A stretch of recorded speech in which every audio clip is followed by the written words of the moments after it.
ராத்திரி ராத்திரி டிவியை பார்த்தா ஒருத்தன் மனநோயாளியாக பைக்கை திருட்டான்னு சொல்லிட்டு காட்டு மிராண்டிதனமாக போட்டு அடிக்கிறானுங்கப்பா அவனை.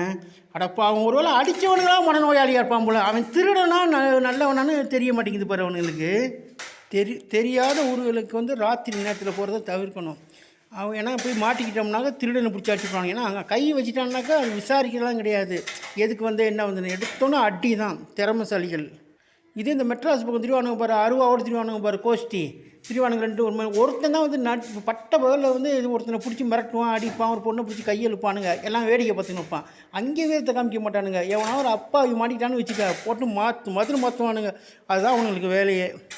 பகவத்கீதையில் வரும் பாரு, ஒருத்தனை பிடிச்சோன்னா அடிக்கக்கூடாது. அவன் எதுக்கு திருடினா, வறுமைக்கு திருடினானா, பசியா, அவனை என்னங்கிற அப்போவே தெரிஞ்சு வச்சுருக்கானுங்க பாரு. எவ்வளோ ஒரு அற்புதமான விஷயம் அது. ஏன்னா டக்குன்னு அடிச்சிடக்கூடாதான். ஏன்னா அவன் என்ன நிலையில் இருக்கான்னு தெரிஞ்சிட்ட பிற்பாடு தான் அவனை நம்ம கை வைக்கணும், அவனை ஆக்ஷன் எடுக்கணுமே தவிர எடுத்தோன்னு அடிக்கக்கூடாது.